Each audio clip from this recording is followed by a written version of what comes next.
Hey everyone, welcome to my second of two videos on this, the Peafowl DF-1.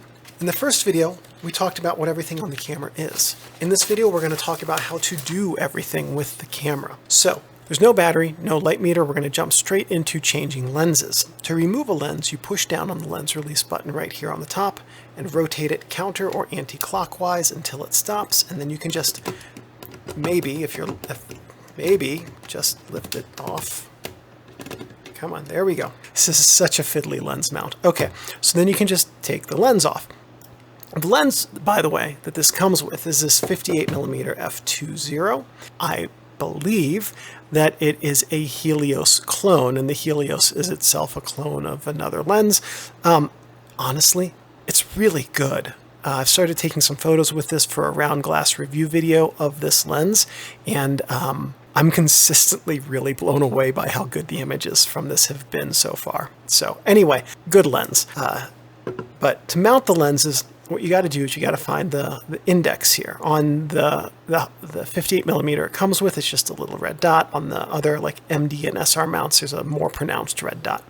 Red dot to red dot. Drop it in place, rotate it till it clicks. There you go.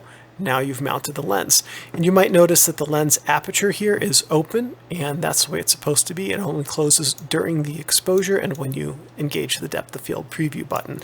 It will always be open when you are focusing the lens before you take your photo, regardless of what aperture you have selected. Next thing we're going to do is talk about how to load film into the DF-1. We're going to start by lifting up the film back release and opening the back of the camera. Any 35mm film will work in here as long as you have a film speed which is suitable for the lighting conditions you're going to use.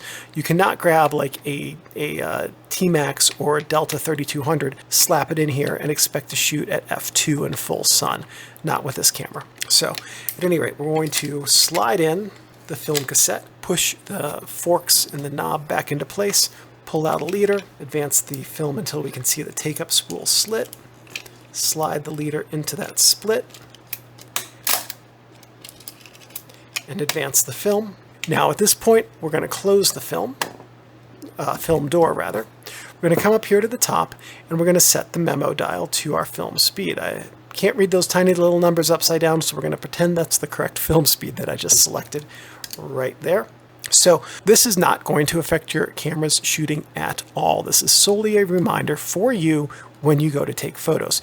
Another thing you can do with this camera, since it doesn't have a film memo holder on the back, is grab the box top of your film, a little bit of masking tape or frog tape, hold that box top in place like that, or if you grab a piece of frog tape and put it on the back, you can write the type of film that you have up here. You'll have lots of empty space. When you're done with that roll of film, cross it out and use the space below if you're going to be using multiple different kinds of film on the same day. Just another thing you can do there. Okay, so we've got film loaded. I'm going to advance until we get to frame 1. Now, as I'm doing that, I'm going to also take any slack out of the film by lifting the film rewind knob and turning it in the direction of the arrow, just like that. And the reason, until I get resistance, I'm not going to crank it. The reason is so you can see what happens with the film rewind knob as I advance the film. And you'll notice it's spinning in the opposite direction of the arrow that's underneath the lever here. And the reason that it's doing that is because there's a mechanical connection from the film rewind knob over here to the take-up spool. When you advance the film, this spins, and I'll show you why that's important in just a moment. We're going to go through our day, and we're going to take photo after photo after photo until we get to the end of our roll and we've shot all 36 frames, okay? An important thing about film, if you're not familiar with it, is that it's one and done. It can record light a single time. If you have a proper shutter speed and aperture for your lighting conditions and the film speed, you can get an image on your film. Or you can record every single photon that reaches it by doing something like this. And at this point, if you open up the camera back while your film is outside of the cassette, all of the film outside of the cassette will be ruined. Any photo that has been taken will be erased, and any photo that could be taken will not be recordable, because the film will absorb every single photon it can almost instantaneously, and that's that. It will not be able to record anymore. But I want you to see what happens when you take a photo. So you push the shutter button and you advance the film, okay? And the film comes out of the film cassette here, moves onto the area where the shutter is to have an image recorded on it, and then is pulled by the film tension sprocket and take-up spool to the other side of the camera. Now, when we're done, you have to rewind the film, but you can't just rewind it. You've got to press the film rewind release button down, and now you can rewind it. And just bear in mind, you cannot open up the back of the camera before you have fully rewound the film. That sound that you just heard should be audible with the back of the camera closed. Now at that point, after you hear that sound and you're done rewinding, now you can open up the camera back and you can remove your film. If you're just starting out with film, a good idea is always to rewind the film cassette the entire way so that you don't accidentally reuse it and get double exposures on your film. Or you can leave a little bit of a leader and then pull it back into the cassette yourself if you want to do it. However you want to do it is fine. Just make sure you don't reuse the film once it's been shot. Okay, so now we've removed our film. You can drop in your new cassette here and reload it the exact same way. Or if you're done shooting for the day, you simply close the camera's back, make sure you trigger the shutter, and you're done shooting for the day. The next thing we're going to talk about is how to use a flash with this camera.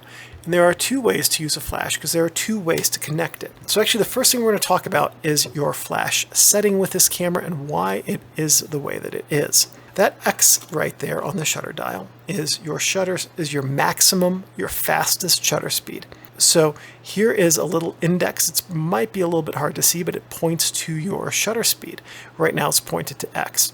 So this speed and slower, you can use a flash with. Anything like 1/60th and faster, you cannot use a flash with and have the full image exposed from your flash. Why is that? Okay, so the way that this camera's focal plane shutter curtains work is that when you push the shutter button, the first curtain opens. Now let's assume you're using your flash for this, right? The first curtain finishes its travel, gets to the other side of the shutter opening, the flash fires. The entire film plane is exposed to light for approximately a 50th of a second, and then the second curtain closes, and when you advance the film and rearm the shutter, they reset, okay? So let's say that you're down here and you set your shutter speed to, that looks like it's an 1/8 of a second, okay? You press the shutter button, first curtain opens. When it reaches this side, the flash fires. The entire film plane is exposed to light for approximately an 1/8 of a second, and then the second curtain closes and you advance the film and reset the shutter. Okay, but you know, I really need to use 1/500th of a second. The reason you can't use a flash with this shutter speed is because you'll fire hit the shutter button, the first curtain will start traveling, and then the second curtain will start traveling like this. The first curtain will get over here, the flash will fire. Everything between the curtains will be illuminated by the flash. Everything blocked by the second curtain will be dark because the curtain will block the light from reaching it. So these shutter speeds don't indicate how fast the curtains move. The curtains always move at the exact same speed. These indicate the time between when the first curtain and the second curtain start their travel, and then the associated gap, the space between them, okay? So 1/1000th of a second has a very narrow gap between the curtains, whereas a full second, the gap lasts a full second. Because these take a fraction of a second to travel over the image area, then for that 1 second exposure, the entire film is exposed to light for functionally a second, okay? So that's why the flash sync speed of X is the fastest shutter speed, which you can use this camera and fire a flash. Now let's talk about how to actually connect a flash to the camera. There are two ways. The first one is right here in the flash hot shoe, right on top of the camera like that, okay? Now the worst possible place you can put a flash is also, coincidentally, right here, pointing at your subject directly on top of the lens. And the reason for that is because when you take your photo, the light from the flash is going to leave the flash, reach your subjects, and come back to your lens. It's basically like a big flat wall of light, and it's going to reflect from your subjects back to your lens. It's going to make them look very flat and waxy. If you're shooting color film, it's going to give them red eye, okay? This is like the worst possible place to do it. If you only have a flash that can connect to the hot shoe, what you want to make sure is that you can at least articulate the top of the flash, tilt it up like this so you can bounce the flash off of the ceiling, and then you can have a more flattering light. Wait, what's that? The important part about this type of flash, if you're going to put it on top of your camera, is to be able to change the orientation of it. So if you bounce it off of a ceiling, what you're doing is creating light that your future image viewer's brain will perceive as being natural and flattering. Because if you think about when we see people, if we're indoors, there's overhead lights in the ceiling. People are lit from above. If we're outside during the day, the sun is above us. If we're outside at night, street lights are above us. We always see the world lit from above. And so if you want to have your subjects in your photos look natural and flattering and appear like they are lit in a way that is complementary to them, you want to use your flash to replicate natural lighting or man-made lighting conditions, which is overhead. So a tilting head like this can bounce light off of a ceiling. Okay, but I'm going to be shooting like outdoors, like maybe there'll be a wall next to me, but no ceilings. Some flashes, this one does not have it, but some flashes also have a swiveling head. So you can swivel and tilt the head to bounce the light off of a wall, and you can still kind of replicate that overhead lighting fairly well. With this camera, the best thing you can do is get a simple flash with manual power controls on the back, because there's no automatic control of the flash on this camera. Every single power adjustment you need to do on your flash will be done with the flash power on the flash itself. So you need a manual flash with power controls on it, and ideally with a tilting and swiveling head. So that's if you want to use it. And then the other thing you're going to have to do is learn your new flash's guide number and how to calculate guide numbers and subject distance and film speeds and things like that, all of which is well above and beyond the scope of this video. But just a heads up that if you want to use a flash with this camera, you're going to have to learn how to do that a bit. But I said there was a second way to connect a flash, and there is. With a flash PC cable, you can plug it into the X-Sync port over here. Now, if you plug your X flash into the FP port here, the flash will fire before the shutter, and you will end up with a dark image. Your timing will not be correct. So if your flash has a reusable bulb, you must either use it in the hot shoe or with a cable connected to the X-Sync port, which is this one right here. If you want to help set yourself up to be successful, if you can find a PC port cap and just put it over the FP port, then that will help prevent you from accidentally using it. With that cable then, let's pretend that the cable's hooked up and that it's connected to the flash here. Something you can do is get, for usually just a handful of dollars, something called a flash bar. That flash bar will screw into the bottom of your camera, and it will screw into an adapter for your flash. And then what you can do is use the flash bar to give you an additional range of motion with your flash as in sculpting the light that you want to use. If you shoot in portrait orientation, and you imagine that the portrait orientation being like this, now that flash can be pointed up at the ceiling, and if it has no other way of being pointed up at the ceiling, right? So a flash bar is a really useful way of using a flash if you don't want to put it onto your hot shoe, or if you want to control a second flash, one on your hot shoe and one from the X-Sync PC port, just to give you a whole bunch of different ways to replicate natural lighting with your flash use. Next thing we're going to talk about briefly is the focusing screen. There's not a whole lot to see here because it is literally a plain matte focusing screen. And the way that you use the plain matte focusing screen is that when something is in focus on that screen, it will be in focus on your film. That's all there is to it. There are no aids in focusing, no guides, nothing like that. It's just a matte field focusing screen. And that does make it very simple to use. Look through it, through the viewfinder, focus, take your photo. So now, having gone over all of that stuff, let's put it all together and talk about how to take an actual picture with this camera. First thing is you're going to have a light meter, okay? Whatever light meter you use, you're going to figure out what your film speed is, and then you're going to know from that light meter reading what aperture and shutter speed combinations you have available. So you're going to select the aperture and shutter speed that you want, and then you're going to look through the viewfinder, focus your image so that it's in focus, that looks good, and then you just press the shutter button to take your photo. It's that simple. Advance your film, repeat the process, and keep going, okay? One thing to know, if you're in the same lighting conditions over and over again, you don't have to take a light meter each time, reading each time. One thing about fully manual meterless cameras, let's say that we're at 1/125th of a second. I believe that's what that looks like. And we're at f/5.6. Let's assume that's a proper exposure. Each of the detents on the aperture ring is a stop. Okay? Each of the detents on the shutter speed dial is a stop. Okay, with the exception of 1/60th to 1/30th is a stop, 1/60th to flash sync is like a half stop. Okay. But if we're at 1/125th and f/5.6 and we take a photo and we're like, you know what, I want a shallower depth of field. I want to go down to f2, 1, 2, 3. All we have to do to get the exact same exposure value is adjust this to 3 stops faster. 1, 2, 3, now we're 1/1000th of a second. In terms of exposure, in terms of the light reaching your film and obtaining a proper exposure, 1/1000th of a second at f2 is exactly the same as 1/125th of a second at f/5.6. The film doesn't care what the actual settings are. It only cares how much light reaches it. And functionally, the same amount of light passes through the lens and the shutter with those two different settings setups, okay? So in the same lighting conditions, you don't have to take a meter reading each time. You can just use your shutter dial and your aperture to count the clicks on each and make an adjustment to get the same exposure from each one. Okay, so that understood, we know how to take a picture, we know how to do an EV compensation.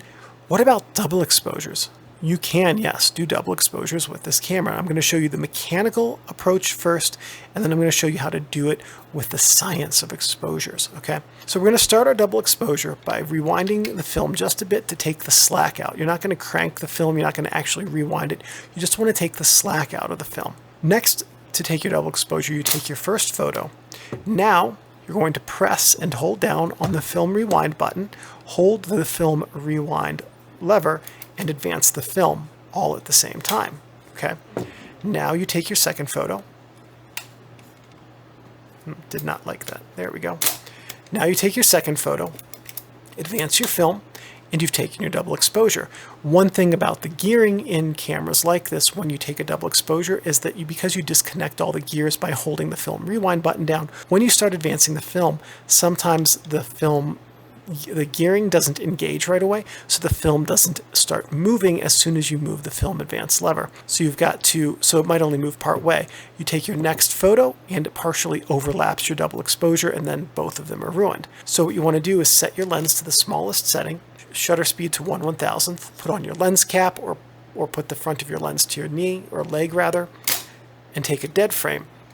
And that will ensure that you advance your double exposure all the way past the frame so that your next image doesn't overlap it. Okay, so that's the mechanical part of a double exposure. Let's talk about the science of the double exposure. Let's assume that 1/125th of a second and f/5.6 is a proper exposure. Your film, as I said, doesn't care what the settings are. It cares how much light it receives. So you want to use your double exposure.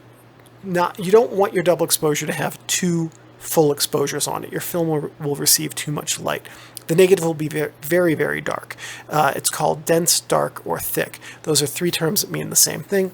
Your negative got too much light. In traditional darkroom printing, you'll get low contrast and long darkroom print times, even longer if you use a contrast enhancing filter to compensate for that contrast lost. In digitization, you're going to get a lot of digital noise and low contrast. So what you want to do for your double exposure is cut the light for each exposure in half.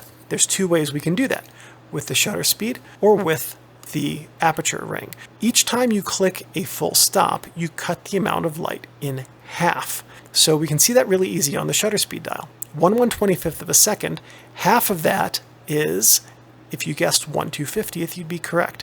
These are fractions. 1/250th of a second is half as much time as 1/125th, means the curtains are open for half as long, the film gets half as much light. So you can take your first photo with half as much light, take your second photo with half as much light, and there you go. That's one way to do it. But okay, actually, in this case, I need the X sync. I'm going to do a flash for both of my double exposures. So we know that at flash sync and f/5.6, that's a proper exposure. You can still cut the amount of light in half. With your aperture, you need to turn it 1 stop to f8. The higher the number, the less light. So from f2 to f2.8, f2.8 lets in half the amount of light as of f2. From f5.6 to f8, f8 lets in half as much light as f5.6. Okay? So each time you move a stop on your aperture ring, you cut the amount of light passing through your aperture in half. Each time you adjust this to a faster number, you cut the amount of light passing through your shutter curtains in half. So for your double exposure, you can adjust either the shutter speed or the aperture, not both, to cut the amount of light in half for both of your photos in your double exposure. That's how you do that. And with that, we have talked about everything you can do with the Peafowl DF-1, a camera that on paper is absolutely ideal, and then you use it. And honestly, I'm still glad I bought it because it looks beautiful and the lens is really, really fantastic. So thank you everybody for watching. I'll see you in whatever camera videos come next. Hey everyone, if that video was helpful, check out this other video that might be helpful too.